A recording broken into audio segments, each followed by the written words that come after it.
Maria, how long have you lived in New York City? I came when I was 3 months old from Puerto Rico, so I've been here all my life. Brooklyn the whole time? In Brooklyn, we lived in Manhattan till I was 5 years old, and then we came to Williamsburg, and I've been in Williamsburg 62 years. It'll be 63 in May. And you're relatively recently retired? I retired 3 years ago. Okay. Do you miss working? Yes and no. What do you miss about it? Sometimes I miss being with people. I think that's the reason why I wanted to join the center, to be with people. I like to socialize. I like to dance, and we have that here. How long after retiring did you join the center? Did it take a while, or did you do it right away? No, I retired in January of 2016, and then a friend recommended this center to me. But before the friend recommended the center, my aunt comes here. Okay. And I didn't know it was the same center, so the day I came was in September of 16. And I've been here since then. How often do you come? I used to come every day, but then I started doctor's appointment and doing different stuff, so I come Tuesdays, Thursdays, and sometimes on Monday. And what kind of activities do you like to do when you're here? Well, I like to socialize and talk about different stuff, not just work, or sometimes people have problems and they don't want to talk about it, but when you're with a group, you start talking and people, I think, start opening up to you and to other people, and then you realize, wow, I thought I had a hard life, but hers, it's 10 times worse than mine, like that sort of thing. So I enjoy that. And then they have different activities here, the arts and crafts.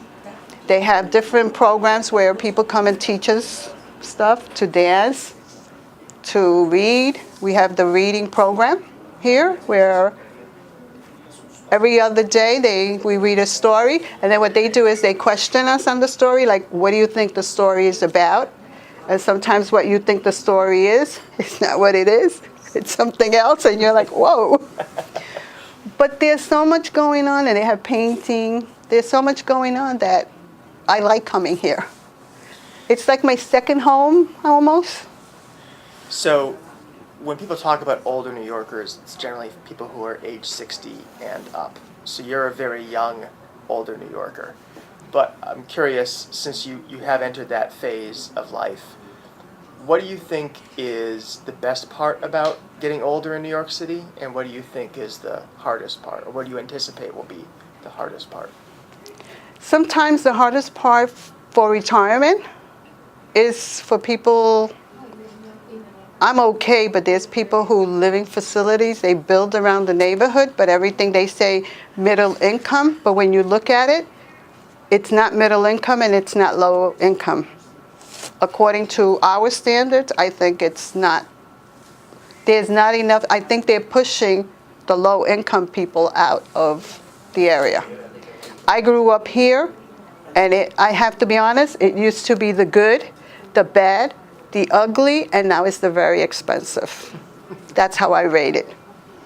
There was a time where even cab drivers would not bring you over the Williamsburg Bridge. That's how bad the neighborhood used to be.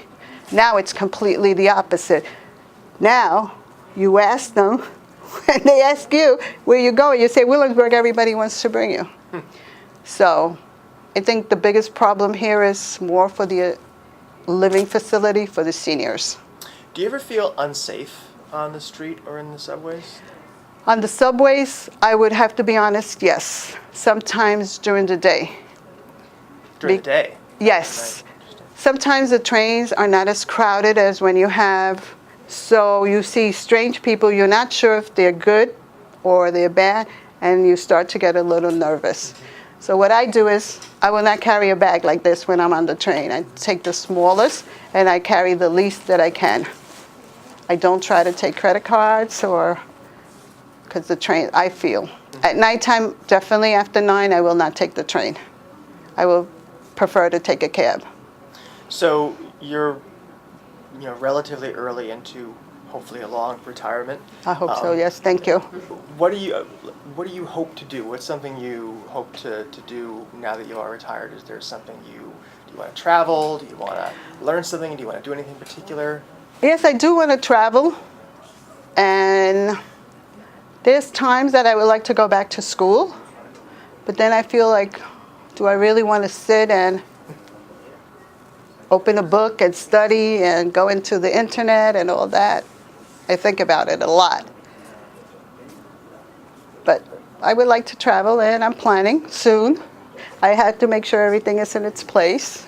So that's how I feel. And last question, what's your favorite place in New York City? If you could go anywhere in the city right now, where would you go? Just in New York, or? Just in New York, in the 5 boroughs. I would probably go to Times Square. Times Square? Yes. Wow. I did once the New Year's. That was many years ago when you could take your champagne. I mean, there's times that it's too crowded, but there's times where you see different. And then people sometimes say New Yorkers are mean, but I don't think so, because I've seen people help other people and tell them, guide them in the right direction, because I have. I've even walked them to the train station so they don't get lost. So, but that would be like one of my favorite places. As a kid, it was the thing for us, the movie theater. So and I wouldn't live any other place, to be quite honest. They're trying to convince me to go to Florida. I'm like, no way, no way. Why not? Why not leave New York? I just think here in New York, there's much more to do. We have museums, we have parks, not that they don't have there. We have Times Square, we have the Village, we have 125th Street.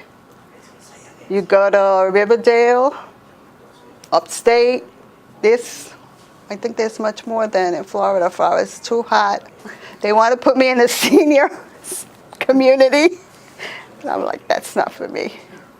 I'm still young, I'm only 67. Maria, thank you so much for your time. You're welcome.